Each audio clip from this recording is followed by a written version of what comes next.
Good morning. With the help of Hashem, we are learning Yerushalmi Trumos Perek Tes Halacha Aleph. I would like to begin, before we begin today's Daf Pei Zayin, just to quickly review, because we learned it at the end yesterday, already rushing to start davening relatively on time, the Braisa that we had on Daf Pei Vav Amid Beis, which is very, very consequential, not for today, but for many halachas that we will be learning in the near future and in the far future with God's help. And that is the following. When the Braisa spoke about two cases, the Braisa spoke about Meiser Rishon that did not have Trumas Meisers removed from it yet when that was planted, or when Meiser Sheni is planted. Now, as a rule, Midoi Raisa, when it comes to a product, Davar Shezaroi Kola, that means a seed that decomposes in the ground, which is as it is in most cases, then certainly the prohibited status biblically is completely done, nullified, it's not existent, and what regrows is considered new tevel. Even bedavar shezaroi einoi kala, like onions, which is the case of the Braisa, so even though the part that went into the ground was the original Meiser Rishon, that's still tevel, because Trumas Meiser was not removed, nevertheless, midoi raisa, there are two dinim that we have to remember. Din number one is that we don't say that something that davar hayotzim min ha'asar is asar, like we say by milk. If milk comes from a non-kosher animal, if egg comes from a non-kosher bird, it's by default non-kosher. We don't say it when it comes to the botanical world. It's amazing. What we do say is that the new growth biblically is considered tevel. And not only that, the moment you have a bittul, whatever shear is needed, generally midoi raisa, you only need to have roiv. When you have more new than old, then even the old is nullified, which is awesome. But midrabanan, in the cases of the Braisa, we don't say that, meaning we don't allow the original to be nullified, and therefore, consistently, both in the case of the Meiser Rishon, onion, that shaloi nitra trumas meiser that was planted, and the example was 1 litra was planted, which means that what was owed from it was 1/10 of a litra. What happened was you planted it, 10 litras grew. That was the case of the Braisa. The person now takes from the new growth, he takes 1 litra as meiser rishon. Now, how much does he have to separate from this 1 litra? 1/10 for trumas meiser. Says the Braisa, he removes from this litra 2/10, 1 for it and 1 for the original. And both of them are removed from this Meiser Rishon. Meiser Sheni is the same but different, because Meiser Sheni actually is not going to be taken to Yerushalmi. But when you plant a litra of Meiser Sheni, and then you have new growth, and we're saying that rabbinically it never nullified the original.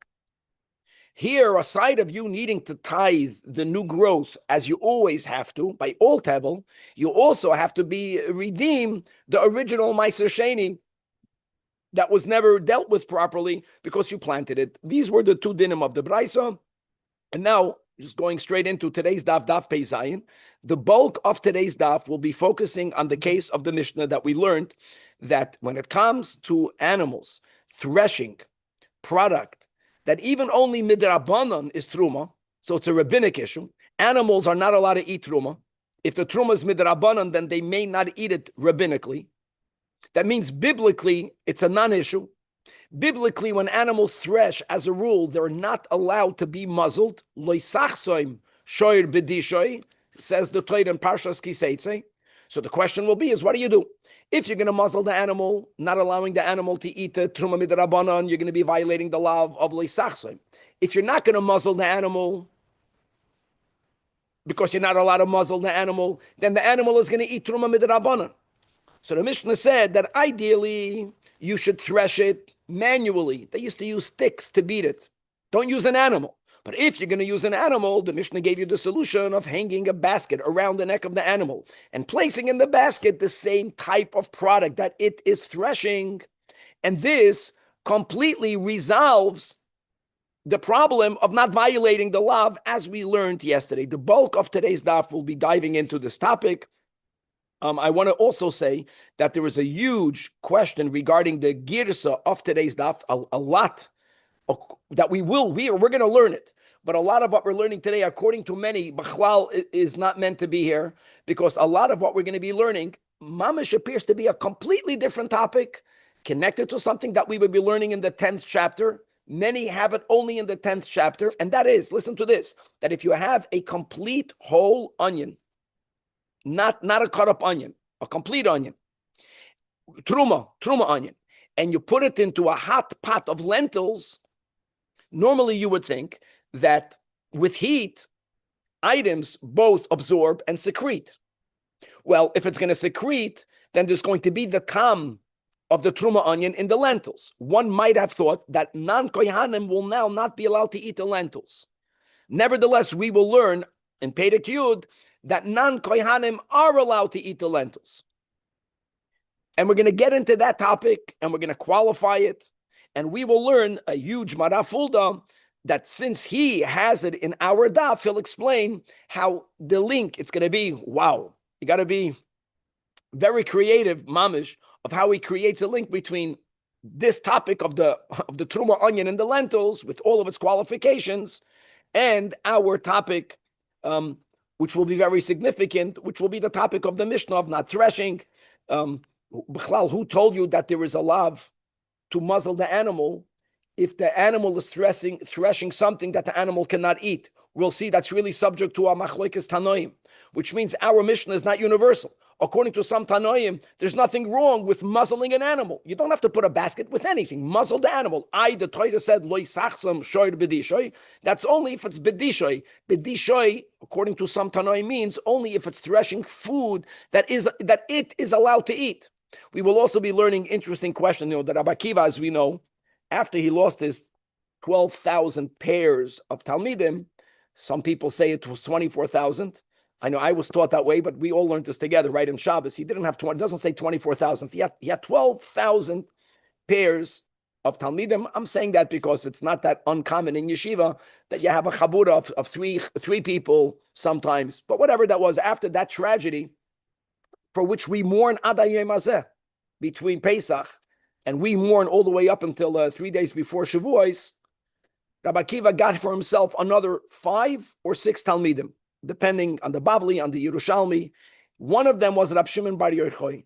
And what we're going to have at the end of today's daf were one of the questions that Rabbi Akiva, the teacher, would ask, in this case, the Rashbi, when he was younger, just to make sure, a teacher sometimes asks students questions to make sure that they're sharp. And his question is, regarding the lav of Leisachsoim, is the Isur only to muzzle the animal while it's already on the threshing floor? What were to happen if you muzzled the animal before it entered the threshing floor? And then you brought him into the threshing floor. Would that be a problem or not? Or perhaps would you be chayv malchus for that? In other words, because where's the maisa? The maisa didn't happen while you were threshing, as we will unpackage more when we learn inside. Chevret, daf pei zayin, daf gold, all the way on the top, mamish on the top, hachoyvet meshubach. So again, the dilemma of our Mishnah is that you're threshing gedulei truma. Gedulei truma midrabanan is truma. The truma not at least, only for the non-kohanim cannot eat. Okay, but if non-kohanim cannot eat, neither can the animals of non-kohanim can eat it. Actually, neither can the animals of kohanim, because it's truma. So first of all, says the Mishnah, the ideal will be to do that which is done through threshing without the usage of animals. And that will be called hachoyvet, meaning banging. You bang it with the sticks. So minman hu mishubach clarifies from the Gemara, what's mishubach over what? Minadosh, answers the Gemara, as we explained. That's better. Again, loisachsam shor b'dishoy. So you resolve this dilemma. But if, says the Mishnah, if adosh, but if you don't have the time, or you don't have to always behave mishubach, just don't sin. People used to make business. They would come into shul and tell my father what business they're going to do and how much money they're going to make. He used to tell them in Yiddish, just see to it, don't lose money. If you make money, mishubach, but don't. The arrogance that we're for sure making money, how much money? That's what you tell them. So hadosh ketzar always. So what should you do? So says the Gemara, Tani b'shem Rab Shimon. We learned in Abraisa, in the name of Rab Shimon Bar Yochai, that even though our Mishnah said that you have to put in the basket the type of product that the animal is threshing. This is very important, which means that if my animal is threshing barley, I'm not allowed to put in the basket wheat. If it's threshing wheat, I'm not allowed to put in the basket barley. I don't get to say, well, the whole thing is for the animal not to get frustrated that it's working with food and it can't eat from it. That's not enough. We don't want the animal to get frustrated by him or her, the animal not being able to eat from that product. But there's one exception. There is one type of food that no matter what the animal is threshing, that food will always satisfy the animal. It's like for an Ashkenazic Jew, cholent. That's like yapzik. For the animal, it's vetch. He says that that if you choose not to put in the basket ma'oisa hamin, what do you put? Vetch. We happen to learn about vetch in the Mishnah. Then vehein yofen la min hakoil. It's amazing. In other words, the ideal food for a behema is vetch. Where's Vlad? Schwarze Kasche. Faruns. Yeah, Rosh Hashanah. And those are the best Zajac. Oh, Rabbi Yossi. Oh, now he's coming with a great thing.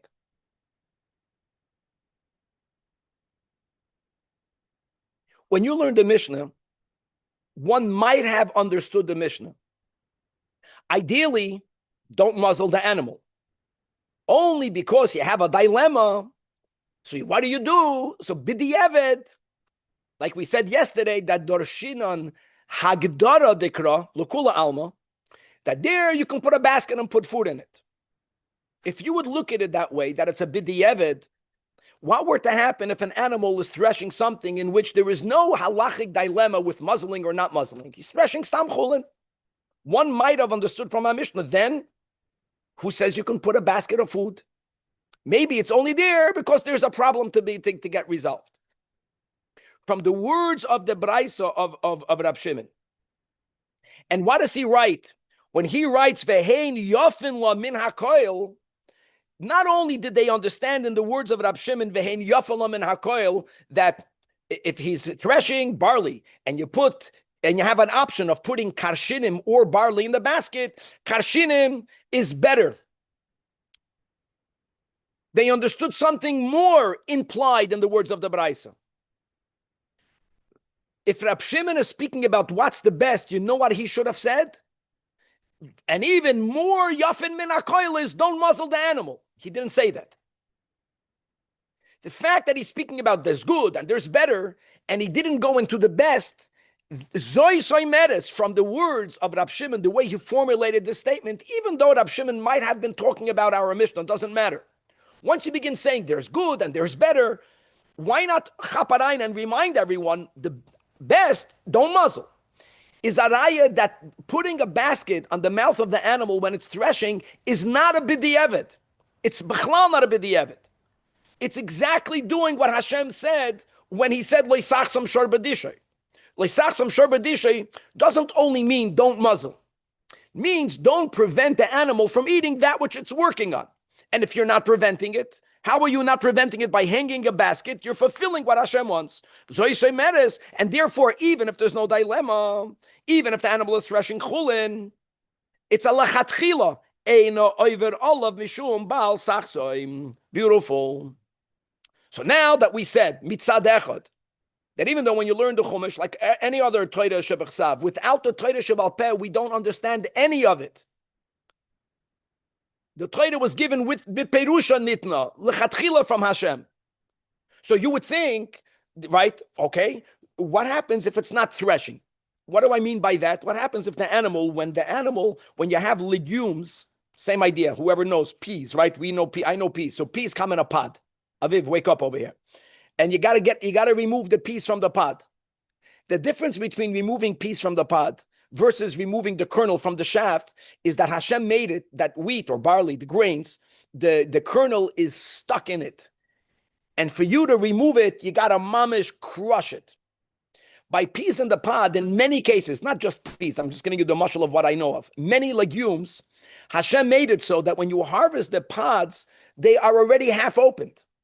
There's very little that needs to be done to remove the peas, which is what people are looking for. And when that process is done, that's called in the Braisa hamarkin. Hamarkin actually means when you tilt, because what's needed more is not the breaking. You just have to angle it on the side where the peas will fly out. Now, when animals are, and people got animals involved in that.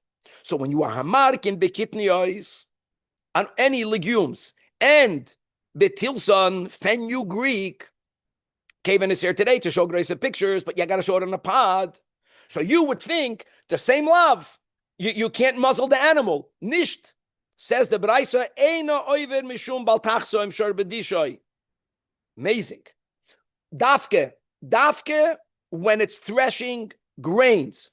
Dafke, listen, I'm giving now, we don't have Rashi and Tosfos here. L'chu'ura, when the animals are spending time working, there is where they need to eat. If it's not exactly that case, don't compare a case and a case. Maybe because the animals don't need to spend that much time. The action for sure is not such a harsh action. It's very easy to remove it. And B'chlal, there's no issue. Means midoiraisa, you can muzzle the animal. The only reason why you taka should not is a dirabanan on the level of a marasayin. Avul osir mishum marasayin. People don't know that they're threshing. Or people don't know this halacha nuance. People think, like Sachsam Sharbadishi, what difference does it make? Okay. They don't legumes as much for grain. So it's like, so the Gabbai is suggesting could be that it's not about the hard work. Maybe it's about the level of desire they have for the legumes. I don't know. Could be. One thing I could tell you, that when it comes to, I just remembered, when it comes to the Isra of Tzar Balachayim, I heard a share from Rav Usher Weiss. Mom, and what's the source in the Torah of Tzar Balachayim? I think he gave a shir with 11 sources. That's a Usher Weiss. God bless him.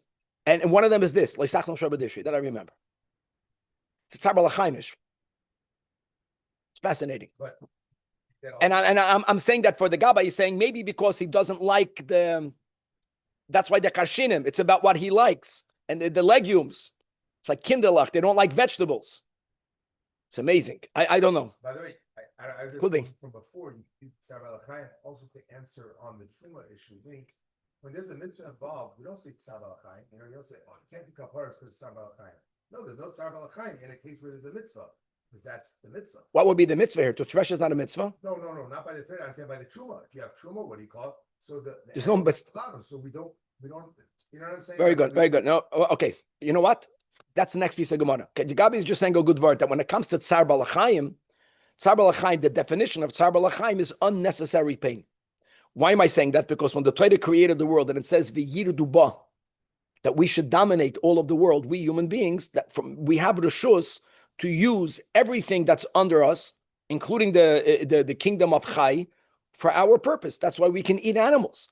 And just for the record, before the Mabul, we learned this in Tosfos. People say before the Mabul, we were not allowed a shech to eat, emes. But if an animal died, we were allowed to eat the animal. And we wore garments of leather. The Torah says, unless you had the gears of Rav Meir, kosmos oir. That means we're using the world for us. Tzar Balachayim. The answer is it's for a human purpose. So coming back over here, one can argue that's the next piece of the Gemara. There's a machloikas tanoim, and the Gemara on Daf Pei Zayin Amud Beis links it to our sugya. The way we understand it is that some hold that whenever there is a reason why the animals have to be muzzled, for example, it's usher for them to eat it, b'chlal there's no love. The big chiddush of the Gemara, I want to say it right now, I'll say it again later. The reason why it's a big chiddush is because I would understand that if we would be speaking in our Mishnah about an Isur Doiraisa. Since Midoiraisa they're not allowed to eat it, when did Hashem say don't muzzle it? If it's an unnecessary Tzar Balachayim. But here they're not allowed to eat it. Chiddush of the connection between this Braisa and our Sugi of our Gemara is that Be'emes Midoiraisa, the animals can eat it. The Isur is only Midrabana. One, even learning this Braisa, might have thought that even according to those Tanoim who hold that the Isur of Leisachsim is not by a Dover HaAsur, but they would say, but if it's only Asur Midrabanan, means Midoiraisa it's Mutter, Midoiraisa Leisachsim. The Gemara does not make that differentiation. That's a chiddush from our Gemara. You see the koyach of the Chachamim. Even, and I'll speak about Tanya Pedig Ches. We'll get there on Amud Beis, but let's start. Now, Is Tanoyi Tani. Some hold, listen to this, Bedayishuhu Muterlach, that the Isur of leisachsam is only when it's threshing an item that the animal is allowed to eat. Meaning that if it's threshing something that's bechlal not fit for its use, we'll see later, it's from bidishoy, not leisachsam shor bidishoy. Don't muzzle the ox, dibar akosov bohoiva. Don't muzzle the animal when it is doing its threshing. What's the its? It is something that it's allowed to eat. And if the animal is threshing something that the animal is not allowed to eat, then you can muzzle it. And the Gemara is going to say on the Pei Zayin Amud Beis that our Mishnah is not following this Tana. However, Istanoi Tani, that even though it says B'dishoy, doesn't make a difference. Even B'dayish, who Aser Lach, even over there, where the animal is not allowed to eat, there is an Isur of muzzling the animal, which is that. So what do? You're not allowed to muzzle it, but you're not allowed to eat it. And that's why the Mishnah gave the solution that we just established from the words of Rab Shimon, as says Rabbi Yosi, that it's a din of lechatchila. Lechatchila, you can put a basket. Okay. Now that we have these two opinions, whether the lav of leisachson is only on something shuhu muterlach, or as our Tana holds, that the isur of muzzling is even if it's threshing something that it's taka not allowed to eat, not allowed to eat, but you're not allowed to muzzle it. We're going to link it with the next probably 10 lines. It's all the way to the bottom and beginning and Amud Beis. And just to know that most Bechal don't have it here. Because this is taka, a din that we're going to learn in the next chapter. What will be that din? Like we mentioned in the words of introduction, Shlema Halkop over here. You have an onion. The onion is whole. This is very important. Guys, there's so many questions today in the kitchen regarding onions. I can tell you right now, the questions that I get on the ladies' chat is almost always about onions. It's much more complicated. We're talking about they use the knife of milchiks that cut an onion. So an onion has a certain koyach. B'chlal, everything with heat, both could absorb and could secrete. Right? It's poilet and boileya. We have to remember that. Mishnah has, we're going to learn in the next chapter a big chiddush. That there's two versions of what it says later. I'm just giving you an intro. And we are quoting this version. And this version is connected somehow to what the Gemara just said above, according to the Marafuld. This version that we have in this chapter is that if you have an onion of truma, but the onion was whole, that means you took out the outer garbage pail, but you didn't chop it up. You didn't even cut off the pitoim, the top, which will be consequential. It's whole, it's closed, relatively closed. And you put this onion of truma in a pot of lentils. You cooked it with the lentils, or you already cooked the lentils, but the lentils are hot. And you put the onion in, and really it's only the latter. These details will make a difference. Normally you would think, well, if there was heat, then there's a secretion, there is absorption. In which direction are we focusing on? The problem here is the truma onion. A non-kohen cannot eat the onion, that we know. Can the non-kohen eat the lentils?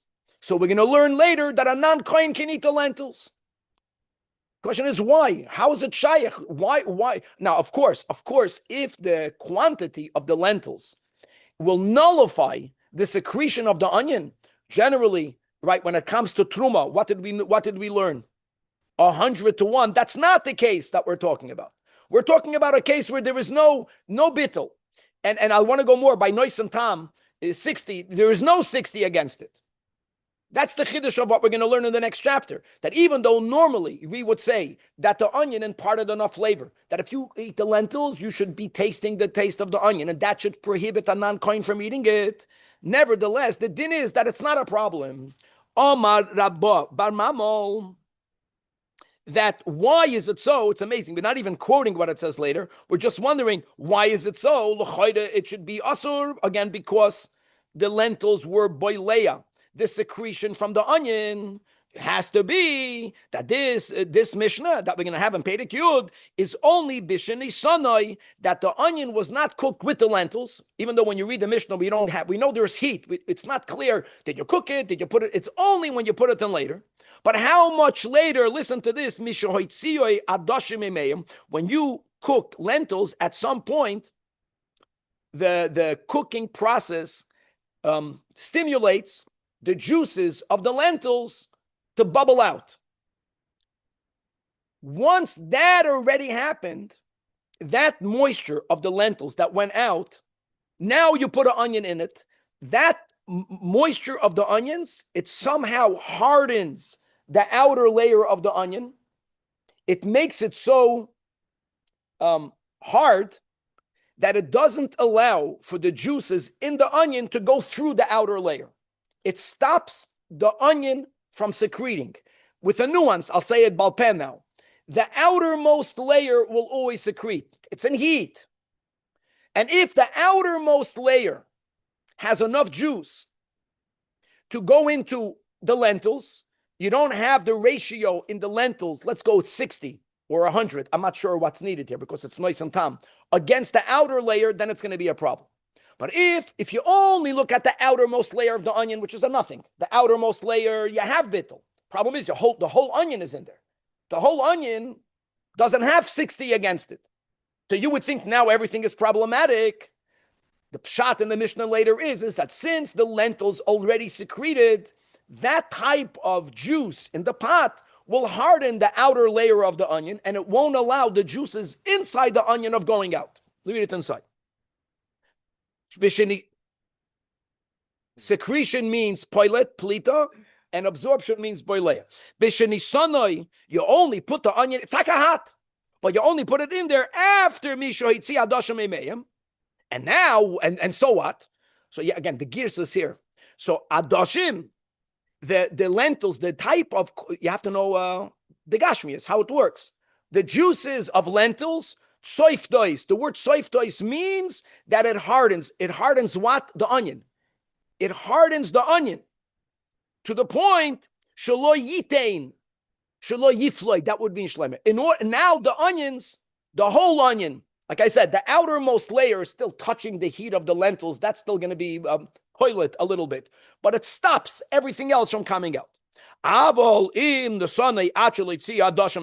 indeed, clarifies Rabbi Babar Mamel that even though the Mishnah says it's okay, no, not always. If you put the onion in there before the lentils were fully cooked, before it reached this stage where they secreted, where the lentils secreted their inner juices, then we will not say what we're saying. What will we say? What we will say is that if you don't have enough amount of adashim to nullify the tam of the ganza onion, then we will say that the taste of the onion, b'chlal onion permeates, onion secretes.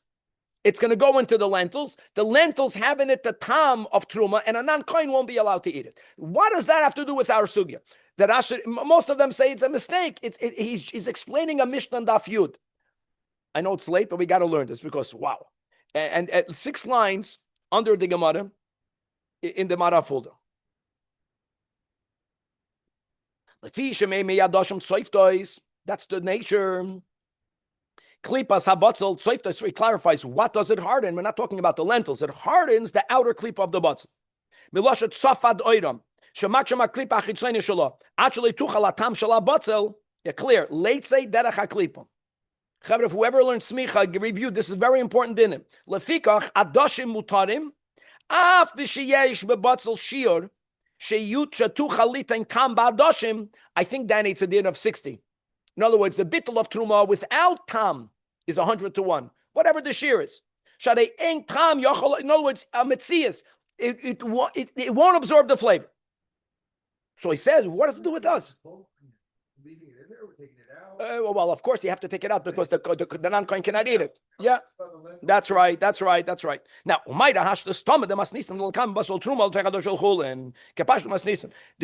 what the chiddush? You know why we're bringing it over here? Because the comment that Rabbi Bar Mamel said makes it clear that he understood the Mishnah speaking about the onion is truma and the lentils is chulin. The whole explanation that he gave is only if that will be the pshat of the Mishnah, which happens also to be the pshat of the Mishnah.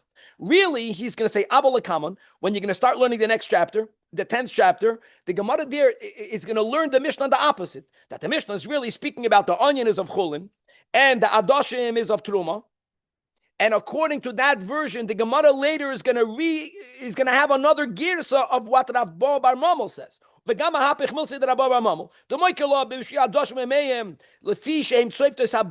issue, if it's in the opposite direction, what's the issue, Chavre? The question, Danny, will be, if the lentils are truma, what will be the topic? Whether a non-kohen can eat the onion. And then the pshat will be is that the onion did not absorb the tam of the lentils because of that. That's the way it's like. So when you learn it later, you learn the Mishnah in that direction. Over here, the Gemara is bringing it because we're learning the whole Mishnah in the opposite direction. Here, the concern is that the batzel is truma. We don't want the batzel to give a tam in the adoshim. The chaluka zois, and this difference regarding how to learn pshat in this whole topic of the Mishnah and the statement, if I the last medium line, that depends on the machloikas of these two tanoim that we just quoted.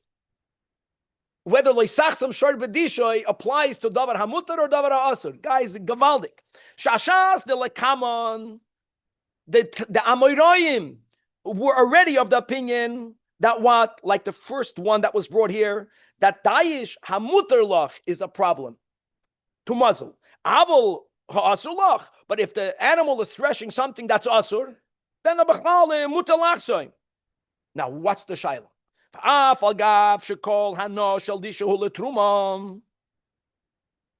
Even though you would argue, why are you threshing? The animal is serving the food. So why can he not partake? Because he's not allowed to eat it. Listen to his words. You would have thought, come on, the animal is servicing the truma, allow him epis, no. Hachinami, batzel shel chulin. Batzel shel chulin is the way the Gemara learns it later, not our Gemara. The batzel of chulin. Why did you put the batzel in there? You put an onion to impart flavor.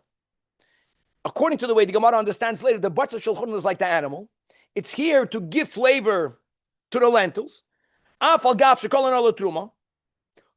So you would think that you can put it in there. Really, what we're saying is, what's the point of all of this? Don't put the onion in there. I'm not putting the onion in there for the onion. I'm putting the onion in there to serve the truma. Don't do that, because it's going to be taking in from the truma. The animal is going to be taking in the davar ha'asur. But our Gemara over here, since it follows, because our Mishnah holds that you have to put the basket. And like I said already, that today on Amud Beis, we're going to learn, we have to get there, that even though it's only midrabanan, it's asur. That means that the prohibition of muzzling is even b'davar ha'asur. That holds afilu b'disha asulach, asulach. You're not allowed to muzzle, which means what? Vatam. And why not? Because since the animal v'chol ana letruma, on one level, you can argue, even though we put the basket on, but let him eat it. If it's servicing it, so hachinami, our Gemara will hold, says the Marafulda, that if you have lentils of truma, you are allowed to put an onion of chulin in it. Even though the onion now will absorb the taste of the lentils because you put it in there in the beginning. Before it's secreted, its liquids, who cares? Anything that's servicing the truma is allowed to be done. Now you have an onion that you can't eat, so make sure you don't eat it. A michshel will happen, I don't care. We have to move on. That's the Manafulda. No one else says what he says. Is there such an opinion? That let's say I'm a kohen and I have truma and non-truma. Very good. I can't actually cook them together, ever? We're talking about spices. Spices you can put in there because the spices become part of the food. That's the whole point. But there would be a logic to say that if you're putting in an onion and you're not going to leave the onion in there, you're going to take the onion out. That someone can say you're creating a michshol. You're putting an onion in to give time to the lentils, but then you're going to take it out. People know this onion was not a truma onion. Someone might eat it. Whether that's a problem or not has connected to whether you can muzzle the animal. Okay. Just that's the now that we mentioned this topic, we're going to limit it. The kama, the atamar. When do we say what we just said? Just like we say that after the lentils already released their moisture, that moisture of the lentils somehow hardened the onion. Udekavase, I will tell you that adoshim tsoiftois oisoy shelo yivla oichet that it's the nature of the lentils. Just like the onion will not give its time into the lentils, similarly, in the other direction, it goes in both ways. By the way, it goes in both ways. That's why the Gemara later has the opposite girsa. It's a two-way street. Not it's going to be able to secrete, which is what we care about, nor will it be able to absorb. And l'may nafkamina, hey Chavida, who cares? Why do you have to add that? So he says, because even though our Mishnah, according to our Gemara, is speaking about a batzel shel truma, what were to happen, says our Gemara, if it would be in the opposite? If the batzel is chulin, and you put it into a dashim of truma, now it's good for you to know. And now the question will be that since the batzel, I remove the batzel, can I eat the batzel? Can and I'm not a kohen. Same thing. I feel okay. And therefore you will be allowed to eat it. So the lentils have secreted their whatever, then it doesn't go either way. It doesn't go to the onion doesn't go to it. I was thinking regarding Esav when I was learning this yesterday. Something connected to the story with Esav and Yaakov Avinu, that he gave him the lentils after he cooked it. I'm saying maybe. The lentils of a tzaddik, I can say one thing. When the Rebbe would give out wine of koshel bracha or mashka, the Rebbe would tell some people that God forbid, chas v'shalom, that this should be sold to a goy over Pesach. This I know. It was a given. An article of a tzaddik can never belong to a non-Jew. And the Rebbe wanted everyone to finish it, to consume it. I'm talking about not the wine, I'm talking about the mashka, the wine. Till today you can get koshel bracha wine. Yeah, we all have it over here. So I was just thinking that Yaakov Avinu was a tzaddik. So let's go. Yaakov Avinu's lentils are like lentils of truma. Onion represents klipa. The whole onion is one. It's a klipa above a klipa above a klipa. Vi kemen geben that these lentils. Yeah, hersei shlema. Good word. Te'esov harasha. The answer is because the lentils were cooked already. So they were not nice and common to Esav. If you have a better beer than that, gesundheit. Now, another detail. Hadad the Tamar, when do we say the above? That what? That the onion becomes so hardened that it doesn't secrete its inner flavor, only if the onion was already dried out. But if the onion is lach, if it's moist, if it's fresh, even though you put it in there after the lentils were cooked, nevertheless, onions have a koyach. The onion is going to be poilate. And therefore, the adashim will be usher to an unkoin, usher. Another din. What we said is only in an onion. Only the onion becomes hardened. Because the onion is a klippa to begin with. But bekaflot, but when it comes to a leek is different. Whether the leek is lach, whether it's yavesh, whether the leek is wholesome, whether it's already mechutach, a leek is not as a klippa like an onion. And therefore, the lentils, in other words, the hardening effect of the lentils, maybe there's something here with Esav. It's hardened. This is only by an onion. Another than, even by an onion, if hever pit tumtoi means a pitim. You know that the onion has a pitim. Yeah, the onion has a pitim. Even I know that. The onion, there's a top that you have to cut off. If you cut off that top, even if everything else is wholesome, it's already kemechutach. It's going to secrete. Has to be whole. And if finally, even if it's whole, you know when the onion cannot secrete if it's only one onion. If you have two or three, it's as if you had cut up onions. Now, guys, obviously, if you have two and three, Danny, even if you have to measure it to the 2 and 3, you have 2 or 3 times more lentils. If not, there's no chiddush. Even if you have 2 or 3, the very fact it's a quantity. The Rebbe many times celebrated the concept that kamos is machriya echos. It's not because you have a bigger ratio truma onion to the lentils. Not that. If not, there's no chiddush. The fact that you have a couple of onions, even though that they become hardened, you got a problem. And finally, hadad the teimar. This hardening is only that it doesn't allow the juices inside the onion to go out. But the juices of the outer klipa will go out. No, when do we say the above is only that if you only measure the outer klipa, then that outer klipa will be nullified in the lentils. But if the outer peel is so thick, or the lentils are so few, that if you don't look at any other part other than the outer, just the outer is going to be, let's say, less than 1 in 60, then even though you put it in there after the lentils were hard, then a non-kohen will not be allowed to eat the lentils. And I want to just follow one thing, or a good word. This is a musar word. That why do people cry when they cut onions? Because we realize that we're the onion. And an onion, the ein ledover soiv a klipa, and you think you got rid of the klipa, noch a klipa, and weiter a klipa. That's the takam is all veinen for them. By the way, in the spirit of Hanukkah, I heard this in Chayder. This is so good. In my Chayder, this is the Hasidish, not Chabad Rebbes. They celebrate that. But it's a good word, the Gavaldik. Yes. Okay, now let's go back. So what did we learn about? We learned about Machloikes Tanoim. Is Tanoi Tanei, that when is there a lav of Leisach Soim? Only B'dayish Umatulach. In other words, like I mentioned, the big Chiddush. And now the Gemara says that our Mishnah Mas Nisa is only command Omar Af B'dayish Uaserlach. Because the Mishnah says Toilet Kfifas B'Tzav Rabahema. Shlem Yechap the Chiddush. No, it's when you would learn the two B'raises, one could have argued that our Mishnah also holds that the Isur of Leisachsim is only B'mutalach. Probably, and still you have to put a basket. Why? Because Midoi Reis it's Mutalach.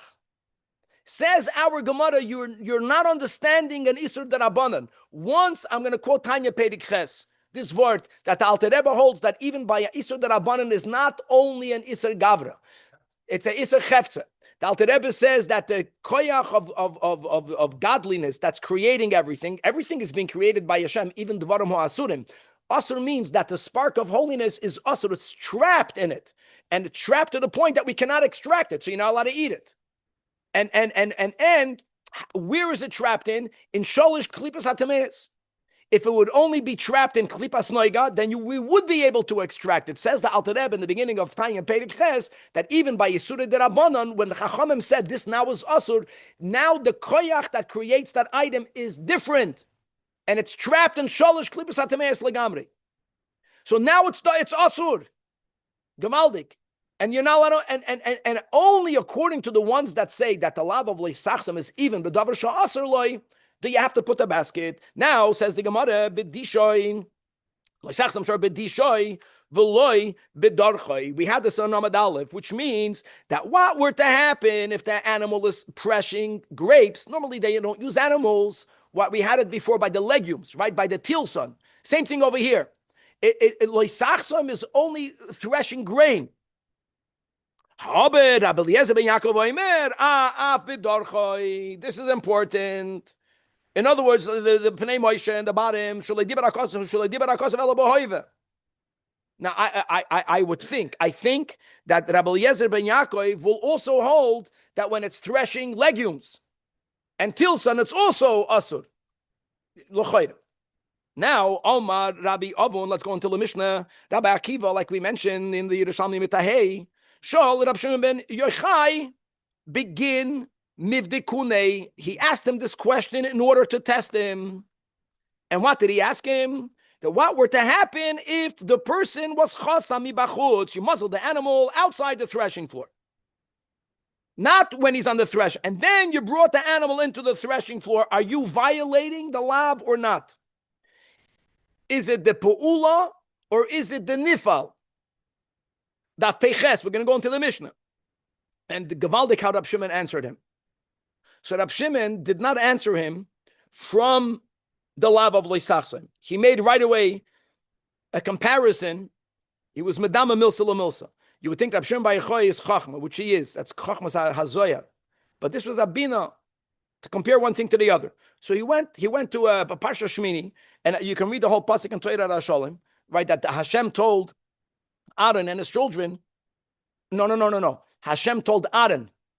Forget, since Vayidoim Aaron, that's what Rashi says. So Aaron was zoicha that this he got directly from the Eibishter. Without Hashem al Aaron. That Yain v'sheichor al teisht. Ato uvanecha itoch b'vayachem aloyil moyet v'loy samusu chuk asoyil nadoyre sechem.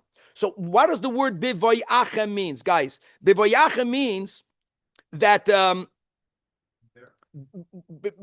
before they are entering. Now, it's in the opposite direction. No one will think, says Rab Shimon Bar Yochai, the lav is only not to drink bivayachem. But if you're in, then you can drink. Avadanat.